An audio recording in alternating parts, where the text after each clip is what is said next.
Karena banyak teman-teman sekalian yang antusias di laptop entry level, terutama di masa sekarang ini, maka Pichel akan review kembali nih sebuah laptop entry level dari brand Acer. Seperti apa detailnya? Let's check it out!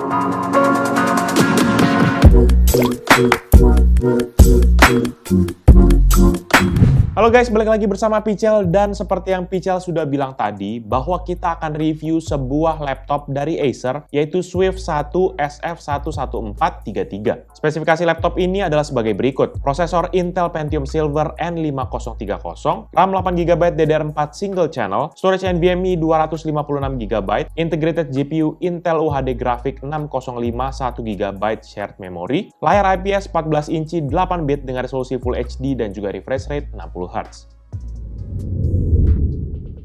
Walaupun laptop ini adalah entry level, namun urusan desain masih tetap diperhatikan kok. Laptop ini masih cukup stylish lah. Bodinya ramping dan desainnya sangat simple. Material bodi pada laptop Acer Swift 1 SF11433 ini terbuat dari bahan aluminium pada bagian display cover, palm rest, dan bagian bawahnya. Rangka laptop ini juga cukup solid dan kuat. Pada sisi terluar kita bisa jumpai cover display berwarna gold atau champagne dengan matte finish dan sebuah logo Acer chrome finish berwarna silver. Kombinasi yang cukup indah untuk dipandang mata. Di sisi dalam, kita bisa menemukan kombinasi warna yang cukup kontras. Area palm rest-nya memiliki desain warna yang sama dengan bagian display cover-nya. Sementara keyboard beserta bagian bezel layar berwarna hitam yang menggunakan matte finish. Sisi bawah laptop ini juga menggunakan bahan aluminium dan juga menggunakan desain warna yang sama dengan display cover dan juga palm rest-nya. Jadi secara keseluruhan, bodi laptop ini memiliki desain yang sama atau seperti unibody dengan bentuk yang menyambung secara utuh. Dimensi laptop ini sendiri tuh sebesar 32,3 dikali 22,8 dengan ketebalan hanya sekitar 1,5 cm dan bobot 1,4 kg. Sehingga laptop ini tergolong compact untuk dijadikan gadget daily driver kita. Beralih ke bagian I/O port, Acer sudah menyematkan beragam port yang sudah up to date di kelasnya. Pada sisi kanan Acer Swift 1 SF11433 bisa kita temukan satu Kensington lock, satu port USB Type A 3.2 Gen 1, dan satu port combo audio 3,5 mm. Dan pada sisi kiri kita bisa temukan charging port, satu port Full HDMI, satu port USB Type A 3.2 Gen 1 yang sudah mendukung fitur standby charging, dan satu port USB Type C 3.2 Gen 1 yang sudah support kecepatan transfer data hingga 5 GB per second. Dari segi port, memang laptop ini masih tergolong cukuplah portnya, apalagi untuk kategori laptop entry level seperti ini. Mungkin ini untuk memangkas anggaran agar laptop ini tetap masuk ke dalam segmen laptop budget. Salah satu nilai jual dari laptop ini ada pada layarnya. Walaupun laptopnya masuk kepada kelas entry level, layarnya ini sudah mempergunakan display ukuran 14 inci, Full HD anti-glare, dan teknologi panel IPS. Rasio screen to body-nya tuh sebesar 83%, membuat pengalaman menonton menjadi lebih lega. Ditambah lagi dengan teknologi dari Acer yaitu Exa-Color dan juga Blue Light Shield, menjaga mata kita tuh nggak cepat lelah dalam durasi pemakaian laptop jangka panjang. Layar laptop ini juga memiliki frekuensi sebesar 60 Hz dan juga color depth sebesar 8 bit. Tapi yang disayangkan untuk color gambutnya sendiri hanya sebesar 63% sRGB atau 45% NTSC dan 47% Adobe RGB. Pichel rasa sih dengan color gamut yang cuma segini kurang cocok ya buat teman-teman jadikan teman dalam dunia desain ataupun video editor. Tapi kalau buat teman-teman yang baru memulai menjadi content creator sih masih oke lah. Sebagai penopang layarnya terdapat dua buah engsel yang ringan sehingga bisa memungkinkan kita membuka layar laptop hanya dengan satu jari saja. Dan engselnya ini mendukung kemiringan layar hingga 136 derajat. Dan pada saat layar laptop ini dibuka, terdapat bantalan di sisi engselnya yang bisa membuat laptop ini terangkat sekitar 3 derajat, yang membuat posisi mengetik menjadi lebih ergonomis. Bezel layar ini tuh seluruhnya berwarna hitam dengan matte finish, dengan ketebalan sekitar 0,7 cm pada sisi kanan dan kiri, 0,9 cm pada bezel atas, dan 2,3 cm pada bezel bawah, yang juga tercetak tulisan Acer berwarna silver dengan glossy finish. Beralih ke bagian input device, laptop ini tuh dibekali dengan keyboard chiclet dengan switch membran yang mirip dengan seri Swift 3 yang Pichel sudah pernah review beberapa waktu yang lalu. Keyboardnya terasa cukup baik dan enak untuk digunakan. Travel distance dan juga feedback key-nya pun sangat baik dan juga responsif. Keyboardnya ini secara desain tuh berwarna hitam dengan font berwarna putih. Huruf-hurufnya tercetak dengan jelas dan juga layout yang digunakan juga cukup umum. Secara desain keyboardnya ini memiliki tekstur agak kesat dengan ukuran yang relatif kecil, terutama di tombol panah. Apalagi yang paling sebelnya adalah tombol page up dan page down-nya ini mepet dengan tombol panah kanan dan juga kiri. Oh iya, untuk model ini sendiri sebenarnya sudah mendukung akan backlight. Jadi buat teman-teman sekalian, kalau kalian beli akan unit ini, itu sudah langsung dilengkapi dengan backlight pada bagian keyboardnya. Beralih ke bagian touchpad, dengan ukuran 10,5 x 6,5 cm, touchpadnya ini sendiri juga sudah mendukung akan smart gesture. Secara posisi touchpadnya ini tidak simetris di tengah dan agak menjorok ke bagian kiri. Dan tidak ada fitur tambahan yang disematkan pada touchpad laptop ini. Dan kemudian untuk teman-teman yang nggak nyaman pakai touchpad, kalian bisa mematikannya mempergunakan kombinasi tombol Fn, F7. Yang menariknya di sini bahwa Acer Swift 1 SF11433 juga dibekali dengan fingerprint sensor untuk menambah tingkat keamanan pada laptop ini. Teman-teman bisa mendaftarkan sidik jari teman-teman sekalian pada menu Windows Hello Fingerprint pada setting Sign In Options. Acer Swift 1 SF11433 yang kita review kali ini tuh mempergunakan prosesor Intel Pentium Silver N5030 The Mini Lake, di mana ini berarsitektur 14 nanometer dan memiliki 4 inti fisik tanpa inti virtual. Prosesornya ini memiliki TDP yang lumayan rendah, yaitu sebesar 6 watt, yang membuat prosesor ini tergolong hemat daya. Prosesor ini memiliki base frekuensi sebesar 1,1 GHz yang sudah disertai dengan teknologi Intel Dynamic Acceleration atau IDA. Yang ini dimana bisa memacu prosesor ini hingga mencapai frekuensi sebesar 3,1 GHz. Untuk menguji performa pada laptop ini, Pichel mempergunakan Cinebench R20 dan Acer Swift 1 SF11433 mendapatkan skor sebesar 428 poin. Berikut ini merupakan perbandingan dengan laptop dan PC yang Pichel pernah review.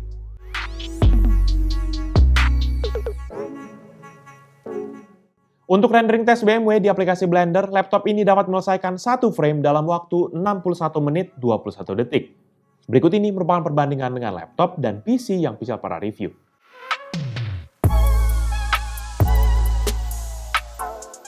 Untuk PC Mark 10 sebagai gambaran overall performa dari laptop ini, skor yang didapat adalah 3.586 untuk Essential, 2.294 untuk Productivity, dan 635 untuk Digital Content Creation. Secara rata-rata, laptop ini mendapatkan skor 1.234. Berikut ini merupakan perbandingan dengan laptop dan PC yang Pichel pernah review.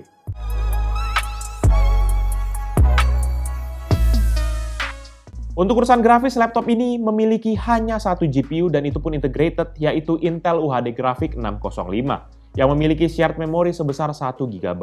Dan untuk melihat performa GPU-nya, kita akan jalankan 3D Mark x Pi dan hasilnya untuk CPU mendapatkan skor 578 dan GPU-nya 87, sehingga secara rata-rata mendapatkan skor 99. Berikut ini merupakan perbandingan dengan laptop dan PC yang Pichel pernah review.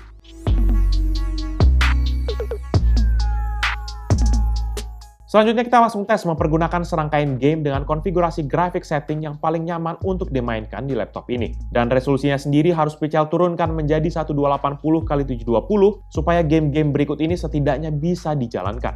Yang pertama GTA 5 dengan resolusi 1280x720 dan setting normal, average frame rate di 6,7 dengan maksimum 14,3 dan minimum 4,4 fps. Untuk FIFA 19 dengan resolusi 1280x720 dan setting low, game ini tidak berhasil dijalankan. Untuk game PUBG Lite dengan resolusi 1280x720 dan juga setting very low, average frame rate di 31,6 dengan maksimum 39,3 dan minimum 14,5 fps. Untuk game Need for Speed Heat dengan resolusi 1280x720 dan setting low, game ini juga tidak berhasil dijalankan. Untuk game CSGO dengan resolusi 1280x720 dan juga setting very low, average frame rate di 11,6 dengan maksimum 22,9 dan minimum 0,4 fps. Untuk game Valorant dengan resolusi 1280x720 dan juga setting low, average frame rate di 23 dengan maksimum 33,1 dan minimum 10,7 fps. Untuk game Pro Evolution Soccer 2021 dengan resolusi 1280x720 dan setting low, average frame rate di 4,6 dengan maksimum 7,4 fps dan minimum 3,1 fps. Untuk game The Sims 4 dengan resolusi 1280x720 dan juga setting low, average frame rate di 69 dengan maksimum 82,5 dan minimum 41,8 fps. Game terakhir yaitu Dota 2 dengan resolusi 1280x720 dan setting fastest atau very low, average frame rate di 15,1 dengan maksimum 22,1 dan minimum 7,3 fps. Untuk final test, Pichel jalankan Adobe Premiere mempergunakan Pichel Premiere Benchmark. Dan hasilnya laptop ini berhasil merender project 15 klip 4K dengan format H264 dan juga preset high quality 4K dalam waktu 49 menit 52 detik. Berikut ini merupakan perbandingan dengan laptop dan PC yang Pichel pernah review.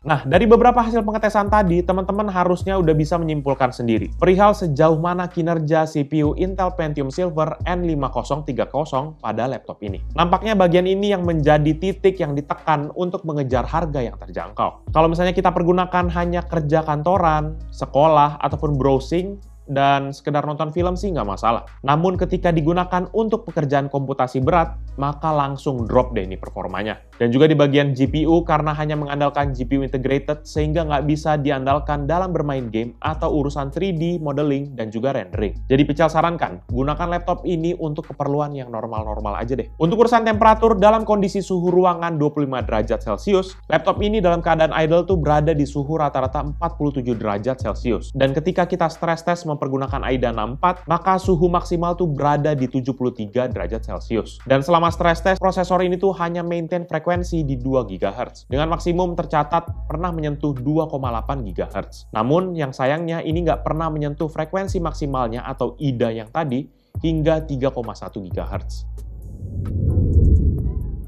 Dari sisi audio, laptop Acer Swift 1 SF11433 ini sudah dilengkapi dengan 2 buah stereo speaker yang terdapat di sisi kanan dan kiri bagian bawah laptop ini. Suaranya cukup enak didengar dan lumayan nyaring juga berkat adanya bantalan pada engsel laptop ini. Sehingga jalur suara dari laptop ini lebih terbuka karena laptopnya terangkat di sisi belakang sebanyak 3 derajat. Tapi seperti kebanyakan laptop yang Pichel sudah pernah review, bassnya memang terasa kurang nendang karena absennya subwoofer pada speaker laptop ini. Pada pengetesan di volume maksimal, speaker ini dapat menghasilkan suara rata-rata 83,4 desibel dan maksimal 88,7 desibel. Berikut ini merupakan contoh hasil audio dari Acer Swift 1.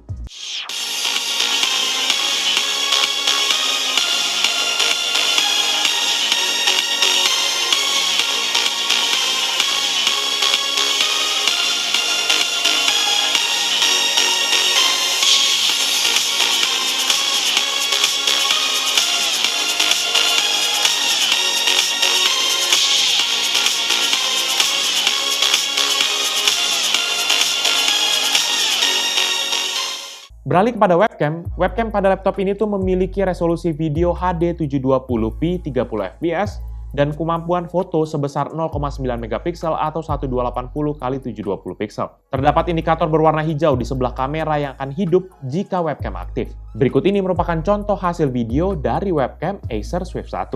Jadi ini dia merupakan hasil video dari webcam Acer Swift 1 SF11433. Ini dalam resolusi HD atau 720p dan ini 30 fps. Ini gambarnya warnanya cukup oke, natural, dan ini sebenarnya ada cahaya cukup terang dari depan tapi dia masih oke. Ini kalian masih lihat agak-agak sedikit putih-putih gitu tapi dia masih overall masih oke sih. Good. Warnanya juga overall bagus. Ada warna merah di sini, ada coklat di sana segala macam. Mantep nih. Semoga aja suaranya juga bagus. Oke. Dan untuk sisi konektivitas, Acer Swift 1 ini tuh sudah support Wi-Fi 6 dengan menggunakan modul Intel Wi-Fi 6 Dual Band AX200 NGW, di mana ini juga sudah support dan juga bundling Bluetooth 5.1. Beralih ke bagian baterai, untuk baterai tuh Acer Swift 1 ini disokong dengan baterai berkapasitas 3 sel 48.000 mAh lithium-ion, di mana ini tertanam di bagian dalam dari laptopnya. Pada saat Pichel melakukan pengujian menggunakan AIDA ekstrim pada suhu ruangan sekitar 22 hingga 24 derajat Celcius, baterai ini sanggup bertahan selama 5 jam 8 menit dalam keadaan full load dan juga maximum brightness. Sedangkan untuk pemakaian standar harian menurut situs Acer, baterai ini sanggup bertahan selama 16 jam. Namun ketika kita uji secara normal untuk browsing di medium brightness, maka laptop ini hanya bisa bertahan sekitar 9 hingga 11 jam. Durasi pemakaian tersebut sih tergolong sudah sangat bagus ya, berkat TDP prosesornya yang hanya 6 watt dan juga kapasitas baterainya yang lumayan besar. Laptop ini dilengkapi juga dengan charger yang memiliki daya sebesar 19 volt dan 2,37 ampere, sehingga total output dayanya adalah 45 watt, di mana ini sudah support fast charging. Ya, dengan chargernya ini, hanya dengan 30 menit saja pengisian, maka mampu memberikan hingga 4 jam penggunaan. Sedangkan untuk full charging ini tuh membutuhkan waktu selama 2 jam 10 menit dari 5% hingga 100%. Kemampuan upgrade pada laptop ini terbatas. Dari sisi memori, laptop ini sudah tidak bisa di-upgrade lagi, karena tidak ada slot RAM tambahan dan juga RAM dedicated-nya itu sebesar 8GB sudah disolder menyatu dengan motherboard-nya. Di sisi storage juga tidak jauh berbeda, hanya disediakan satu slot SSD NVMe yang saat ini sudah terisi dengan NVMe 256GB.